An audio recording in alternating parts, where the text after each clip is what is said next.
Hello everyone, welcomes to all of you on my YouTube channel Manjeet science classes. आज हम discuss करेंगे VBT के बारे में। VBT means valence bond theory. So valence bond theory किसने develop की थी? वैलेंस बॉन्ड थ्योरी डेवलप की थी पुलिंग ने। Linus Pauling is the scientist who developed valence bond theory. So basically जो वैलेंस बॉन्ड थ्योरी है, इसके अंदर होता क्या है, मेटल एंड लिगेंड के बीच में बॉन्डिंग होती है। और जो वैलेंस बॉन्ड थ्योरी है, इसके अंदर पुलिंग ने एक अजम्पशन की थी कि जो वैलेंस बॉन्ड थ्योरी है, इसमें मेटल और लिगेंड के बीच में कोवलेंट बॉन्ड बनेगा। मेटल एंड लिगेंड के बीच में कोवलेंट बॉन्ड बनेगा। और वो कोवलेंट बॉन्ड बनता कैसे है? मेटल के जो वैकेंट हाइब्रिड ऑर्बिटल्स हैं और लिगेंड के जो लोन पेयर है, वो आपस में ओवरलैपिंग करते हैं। मीन्स होता कैसे है, ये मेटल का वैकेंट हाइब्रिड ऑर्बिटल है। ये मेटल का वैकेंट हाइब्रिड ऑर्बिटल ओवरलैप करता है लिगेंड के फील्ड ऑर्बिटल के साथ। क्लियर? और जब ये ओवरलैपिंग करेंगे तो हमारे पास ये होता क्या है, ये हमारे पास मेटल का वैकेंट हाइब्रिड ऑर्बिटल है। हाइब्रिड ऑर्बिटल के अंदर एक लोब छोटा होता है, एक लोब बड़ा होता है। आपको पता होगा, अपने +1 क्लास में केमिकल बॉन्डिंग चैप्टर रीड किया होगा, पढ़ा होगा। सो ये वैकेंट हाइब्रिड ऑर्बिटल है मेटल का, और लिगेंड का ये फील्ड ऑर्बिटल है। देखो यहाँ पे हमने इलेक्ट्रॉन शो किए हुए हैं, ये फील्ड ऑर्बिटल है लिगेंड का। सो लिगेंड के ही दोनों इलेक्ट्रॉन होते हैं इस बॉन्डिंग के अंदर, और जहाँ पे एक ही एलिमेंट के दोनों इलेक्ट्रॉन बॉन्डिंग के अंदर पार्टिसिपेट करेंगे, दूसरे एटम के पास, दूसरे एलिमेंट के पास कोई इलेक्ट्रॉन नहीं होता, वहाँ पे जो बॉन्ड बनता है उस बॉन्ड को हम बोलते हैं coordinate bond. Coordinate bond, coordinate bond बना किस में है? लिगेंड एंड मेटल के बीच में। तो इसको बोला जाता है मेटल लिगेंड कोऑर्डिनेट बॉन्ड। और जो ये कोऑर्डिनेट बॉन्ड है, इसको हम इस एरो से दिखाते हैं ऐसे। नॉर्मल जो हमारे बॉन्ड है उसको हम सिंपल लाइन से दिखाते हैं, बट जो कोऑर्डिनेट बॉन्ड है इसको हम ऐसे एरो से दिखाते हैं। और ये एरो कहाँ से कहाँ तक होता है? जो डोनेटिंग स्पीसीज है, जैसे लिगेंड यहाँ पे डोनेटिंग स्पीसीज था, लिगेंड ने इलेक्ट्रॉन दिए हैं, किसको दिए हैं? मेटल को दिए हैं। तो इस तरीके से हम इस बॉन्ड को शो करेंगे। क्लियर?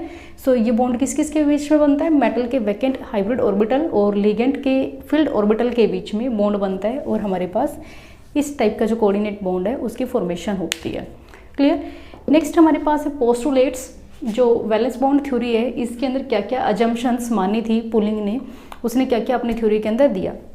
फर्स्ट इज, अगर कोऑर्डिनेट बॉन्ड की फॉर्मेशन करनी है तो सबसे पहले मेटल के पास वैकेंट ऑर्बिटल होनी चाहिए। मीन्स अगर वो लिगेंड के साथ बॉन्ड बनाना चाहता है तो उसके पास खाली जगह हो इलेक्ट्रॉन्स को लेने के लिए, क्योंकि लिगेंड क्या करेगा? लिगेंड इलेक्ट्रॉन देगा। अब लिगेंड के पास इलेक्ट्रॉन है तो ये इलेक्ट्रॉन देगा। अभी इलेक्ट्रॉन किसको देगा? जिसके पास जगह होगी इलेक्ट्रॉन को रखने के लिए। सो बेसिकली वही चीज़ बोली गई है, जो सेंट्रल मेटल एटम है उसके पास नंबर ऑफ एम्प्टी ऑर्बिटल्स होने चाहिए। किस चीज़ के लिए होने चाहिए? Formation of coordinate bond with suitable ligand. जो भी लिगेंड आ रहा है बॉन्ड बनाने के लिए, जो लिगेंड अप्रोच कर रहा है किसी भी मेटल को, तो उस मेटल के पास वैकेंट ऑर्बिटल होने चाहिए। फॉर एग्जांपल, अगर कोई भी लिगेंड है, हमारे पास NH3 है और वो 6NH3 है, 6NH3 है। फॉर एग्जांपल हम कोबाल्ट ले लेते हैं, कोबाल्ट मेटल। तो कोबाल्ट के पास एटलीस्ट 6 वैकेंट ऑर्बिटल होने चाहिए लिगेंड के साथ बॉन्डिंग करने के लिए। अगर 6 लिगेंड आ रहे हैं ना, 6 लिगेंड, एक लिगेंड एक पेयर ऑफ इलेक्ट्रॉन को डोनेट करेगा, तो 6 लिगेंड के लिए हमारे पास 6 वैकेंट ऑर्बिटल होने चाहिए। अगर यहाँ पे 4 है तो जो भी मेटल है उसके पास 4 वैकेंट ऑर्बिटल होने चाहिए इसके साथ बॉन्डिंग बनाने के लिए। ये पहला पोस्टुलेट था वीबीटी का। Second is the appropriate atomic orbital. जो ये एम्प्टी ऑर्बिटल्स हैं, इनके लिए कई बार ऑर्बिटल एम्प्टी नहीं होते तो एम्प्टी किए जाते हैं अरेंजमेंट के थ्रू। तो जो एटॉमिक ऑर्बिटल्स हैं लाइक S, P, D, ये ऑर्बिटल्स क्या करते हैं? ये ऑर्बिटल्स हाइब्रिडाइजेशन कर लेते हैं। Means mixing. हाइब्रिडाइजेशन का मतलब क्या होता है? Mixing of orbitals. Mixing of orbitals. जो डिफरेंट ऑर्बिटल्स है S, P, D, सबकी एनर्जी अलग अलग होती है, बट ये हाइब्रिडाइजेशन करके, मीन्स मिक्सिंग अप करके ऑर्बिटल्स की एक नया सेट दे देते हैं ऑर्बिटल्स का, और उस नए सेट ऑफ ऑर्बिटल्स को हम हाइब्रिड ऑर्बिटल बोलते हैं। और एक मेन जो प्रॉपर्टी है हाइब्रिड ऑर्बिटल की, वो क्या होती है? इन हाइब्रिड ऑर्बिटल की जो एनर्जी है वो इक्विवेलेंट होती है। इक्विवेलेंट मीन्स इक्वल होती है। जैसे मैंने यहाँ पे बोला था कि जो ये ऑर्बिटल है एस की एनर्जी अलग होती है, पी की अलग होती है, डी की अलग होती है, सारे ऑर्बिटल्स की एनर्जी अलग अलग होती है। तो यहाँ पे ये मिक्सिंग के बाद नए ऑर्बिटल बनाते हैं और उन नए ऑर्बिटल की जो एनर्जी है वो इक्वल होती है। अब हाइब्रिड ऑर्बिटल बनते कैसे हैं, लाइक हमारे पास है एस पी, एस के अंदर एक ऑर्बिटल होता है और पी के अंदर हमारे पास 3 ऑर्बिटल होते हैं, P X, P Y, P Z. अगर हाइब्रिडाइजेशन से पहले हमारे पास ये 4 ऑर्बिटल हैं, एक एस का है और 3 हमारे पास पी के ऑर्बिटल हैं, और ये हाइब्रिडाइजेशन कर लेते हैं। अब P X, P Y, P Z ये तीनों ही डिजेनरेट ऑर्बिटल्स हैं, तीनों की एनर्जी इक्वल है, बट एस की एनर्जी इनसे अलग है। ये तीनों ही एक ही लेवल पे हैं, तीनों पी ऑर्बिटल ऐसे ही रखे गए ना, सेम, कोई ऊपर नीचे नहीं है, सेम डिस्टेंस पे है, सेम जगह पे रखे गए हैं। तो ये डिजेनरेट ऑर्बिटल्स हैं, मीन्स इनकी एनर्जी इक्वल है इन पी वालों की, एस के अलग है। क्लियर? तो हमें एस के साथ भी इनको इक्वल एनर्जी में लेके आना है। मतलब हम चाहते हैं कि जो हमारे नए ऑर्बिटल बने वो सब की एनर्जी इक्वल हो, मतलब एस की भी इक्वल हो, पी के साथ ही हो। तो हमारे पास नए 4 ऑर्बिटल की ओवरलैपिंग से नए 4 ऑर्बिटल बनते हैं, बट उनका नाम ऐसे नहीं होता S P X, P Y, P Z, ऐसे नहीं होता। चारों ऑर्बिटल ओवरलैप करेंगे और नए 4 ऑर्बिटल की फॉर्मेशन देंगे। किस किस ने ओवरलैप किया है, एक एस ने और 3 पी ने, एक एस ने और 3 पी ने। तो जो नए 4 ऑर्बिटल बनेंगे उनका नाम क्या होगा, sp3, sp3, sp3, sp3। Clear? ये हमारे पास 4 न्यू हाइब्रिडाइज ऑर्बिटल बनेंगे और चारों के अंदर जितना करेक्टर एस का होगा उतना ही करेक्टर पी का होगा। मीन्स ऐसा नहीं है यहाँ पे एस करेक्टर ज़्यादा है, यहाँ पे कम है, यहाँ पे फिर कम है, यहाँ पे फिर कम है, ऐसा कुछ नहीं होता। सबके अंदर equal S character and equal P character होता है। मीन्स सबकी जो एनर्जी है वो इक्वल होती है। Clear? And now next third postulates is the D orbital involve in the hybridisation may be either an inner n-1 D orbitals. ये जो 2 टर्म लिखी है मैंने, inner n-1 D orbital and outer n D orbitals, इनका मतलब क्या है। अब ज़रूरी नहीं है कि जो बाहर वाले ऑर्बिटल्स हैं वो ही यूज़ होंगे। कई बार क्या होता है जो पेयरिंग एनर्जी है वो कम होती है। जैसे जैसे हम इनके एग्जांपल करेंगे देन आपको क्लियर हो जाएगा पेयरिंग एनर्जी क्या है। कई बार पेयरिंग एनर्जी कम होती है तो इलेक्ट्रॉन पेयर अप नहीं हो पाते ऑर्बिटल्स के अंदर। अगर इलेक्ट्रॉन पेयर अप नहीं होंगे और हमारे पास 6 लिगेंड है, हमें 6 ऑर्बिटल खाली करने हैं, अंदर वाले ऑर्बिटल खाली नहीं हो रहे हैं, तो हम क्या करेंगे, हम आउटर ऑर्बिटल को यूज़ करेंगे। तो देन n-1 डी ऑर्बिटल की जगह पे जो आउटर n डी ऑर्बिटल्स हैं उनको यूज़ किया जाएगा हाइब्रिडाइजेशन में। और जब हमारे इनर ऑर्बिटल यूज होंगे हाइब्रिडाइजेशन में, मीन्स जब पेयरिंग एनर्जी कम होगी तो इलेक्ट्रॉन पेयर अप हो जाएंगे। पेयर अप जैसे मेरे पास क्या है, 5 डी के अंदर 5 ऑर्बिटल होते हैं, डी के अंदर 5 ऑर्बिटल है, 5 ऑर्बिटल में इलेक्ट्रॉन पड़े हुए हैं।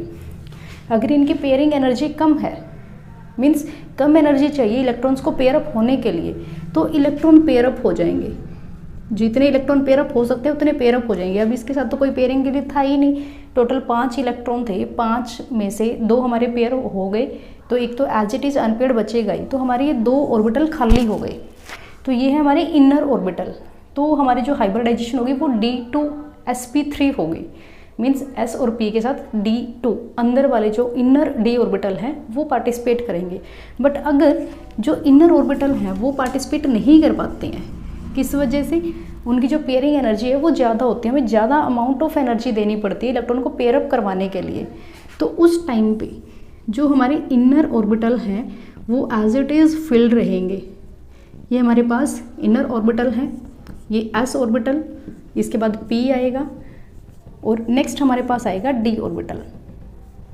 तो sp3 D2, तो ये D के 2 ऑर्बिटल यूज होंगे जब हमारे इनर ऑर्बिटल फिल्ड होंगे सारे, तो उसको हमने बोला है आउटर n D ऑर्बिटल्स। जैसे जैसे हम एग्जांपल्स करेंगे इनके, जो केसेस आते हैं वो करेंगे, देन क्लियर हो जाएगा।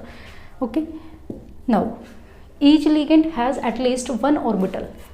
हर एक लिगेंड के पास एटलीस्ट जो लिगेंड है उसके पास एक ऑर्बिटल तो ऐसा हो जो लोन पेयर ऑफ इलेक्ट्रॉन को कंटेन करता हो।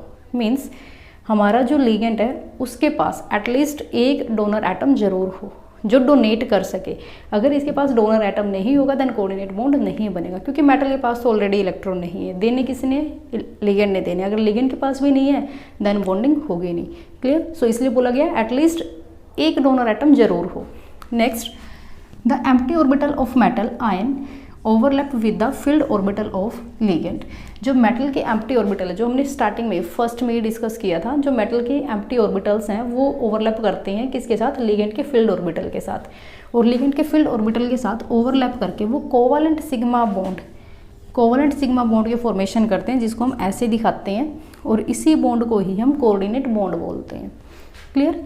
सो ये थे पोस्टुलेट्स वैलेंस बॉन्ड थ्योरी के। नेक्स्ट वीडियो के अंदर हम डिस्कस करेंगे एग्जांपल्स, जिसके थ्रू हम समझेंगे कि जो वैलेंस बॉन्ड थ्योरी है वो कैसे वर्क करती है।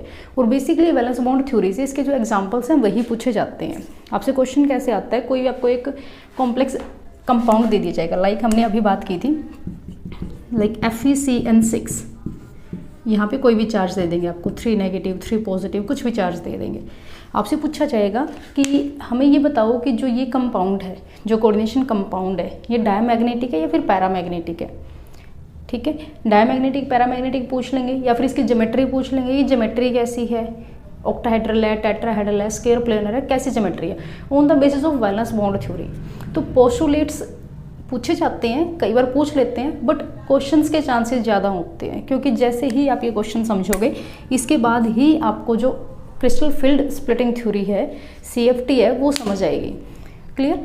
सो इस वीडियो के अंदर मैंने डिस्कस किया postulates of the valence bond theory. जो बेसिक है वैलेंस बॉन्ड थ्योरी का वो क्या है, क्योंकि ये आपको तब तक समझ नहीं आएगा जब तक आपको इसके पोस्टुलेट्स क्लियर नहीं है। सो आई होप आपको वीडियो समझ आई होगी। Thank you, have a nice day. अगर